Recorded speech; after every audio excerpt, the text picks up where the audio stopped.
আসসালামু আলাইকুম দর্শক বন্ধুরা, নিহিকা কিচেনে আপনাদের সবাইকে স্বাগত। আজকের রেসিপি নবাবিয়ান শিরখোরমা। ঈদের দিনে এরকম একটা রেসিপি হলে সবাই খুবই প্রশংসা করবে। তো চলুন দারুণ স্বাদের এই শিরখোরমার রেসিপিটা দেখে নেওয়া যাক। এর জন্য আমি নিয়ে নিয়েছি কয়েকটা খেজুর। এখানে 8 থেকে 10টা খেজুর নিলেই হবে। আর খেজুরের মাঝখান থেকে বীজটা আমি ফেলে দিয়েছি। এবার এখানে আমি গরম পানি দিয়ে দিলাম, দিয়ে 10 মিনিটের জন্য এটা ভিজিয়ে রেখে দিতে হবে। তো 10 মিনিট পর দেখুন খেজুরটা অনেকটাই ভিজে গেছে আর সফট হয়ে গেছে। এখন একটা মিক্সি জারের মধ্যে আমি ভিজিয়ে রাখা খেজুরগুলো দিয়ে দিলাম। এবার ঢাকনা দিয়ে এটা খুব ভালো করে পেস্ট করে নিতে হবে। আর এখানে আমি কয়েকটা খেজুর নিয়ে নিয়েছি, এভাবে সরু করে কুচিয়ে নিয়েছি। আর নিয়ে নিয়েছি বাদাম, এখানে নিয়েছি সিমাই, এখানে লাল সিমাইটা নিয়েছি। আর নিয়ে নিয়েছি 1/3 কাপ চিনি। এখন গ্যাসের মধ্যে একটা কড়াই গরম করে এর মধ্যে দিয়ে দিলাম 1 টেবিল চামচ ঘি। ঘিটা গরম হলে এর মধ্যে ড্রাই ফ্রুটগুলো দিয়ে ভেজে নেব। তো দিয়ে দিলাম খেজুর আর দিয়ে দিলাম বাদাম। একটু নেড়ে চেড়ে এগুলো ভেজে নিচ্ছি। কয়েক সেকেন্ড এটা ভেজে নিতে হবে হালকা গ্যাসের ফ্লেমটা লো টু মিডিয়াম রেখে। এবার দিয়ে দিলাম কিশমিশটা একটু পরে দিলাম, কারণ এটা খুব তাড়াতাড়ি ভাজা হয়ে যায়। এবার সমস্ত ড্রাই ফ্রুটগুলো ভালো করে ভেজে নিতে হবে। গ্যাসের ফ্লেমটা লো রেখে ড্রাই ফ্রুটগুলো ভাজতে হবে।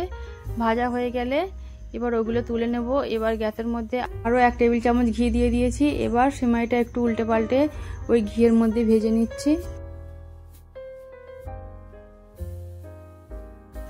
গ্যাসের ফ্লেমটা লো টু মিডিয়াম রেখে সিমাইগুলো ভাজতে হবে, নাহলে এগুলো পুড়ে যাবে। তো সিমাই ভাজা হয়ে গেছে। এখন এখানে আমি নিয়ে নিয়েছি 1/3 কাপ চিনি।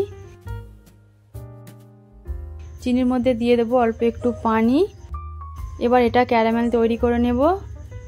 কিছুক্ষণ পর যখন চিনির মধ্যে একটা গোল্ডেন কালার চলে আসবে তখন চিনিটা একটু নাড়াচাড়া করে নেব।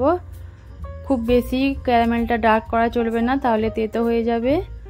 এবার এখানে আমি দিয়ে দিলাম আগে থেকেই ফুটিয়ে রাখা 1 লিটার দুধটাকে আমি আগে থেকে জাল করে 1 লিটার দুধকে 750 ml করে রেখেছিলাম।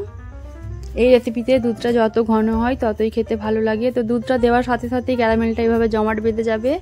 এতে করে ভয় পাওয়ার কিছুই নাই, কিছুক্ষণ পরে কিন্তু ক্যারামেলটা আস্তে আস্তে মেল্ট হয়ে যাবে। এবার যে খোরমাটা আমি আগে থেকে পেস্ট করে রেখেছিলাম সেটা দিয়ে দিলাম।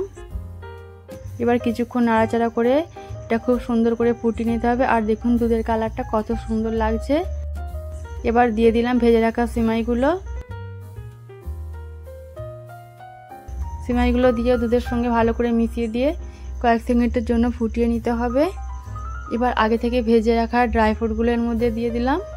এই রেসিপিতে ড্রাই ফ্রুটটা যত বেশি করে দেওয়া হবে খেতে কিন্তু ততটাই টেস্ট হয়। এখানে আপনারা আপনাদের পছন্দ মতো যে কোনো ড্রাই ফ্রুট দিতে পারেন, কাজু, পেস্তা। তো দেখুন কত ঝটপট হয়ে গেল এই রেসিপিটা। এখন আমি এটা একটা বোলের মধ্যে ঢেলে নিচ্ছি। আর উপর থেকে কয়েকটা ড্রাই ফ্রুট দিয়ে দিলাম। এখানে আমি দিয়ে দিলাম কাজু, আমন্ড। তো দেখুন কত ঝটপট হয়ে গেল নবাবিয়ান সিমাই শিরখোরমা। আশা করি ভিডিও আপনাদের ভালো লেগেছে। ভালো লাগলে লাইক করবেন। আমার চ্যানেল নতুন বন্ধু হয়ে থাকলে চ্যানেলটা সাবস্ক্রাইব করে দেবেন। আর পাশে থাকা বেল আইকনটা অবশ্যই প্রেস করে দেবেন। আজকের জন্য এই পর্যন্তই। দেখা হচ্ছে পরবর্তী ভিডিওতে নতুন কোনো রেসিপি নিয়ে। সবাই ভালো থাকবেন। আল্লাহ হাফেজ।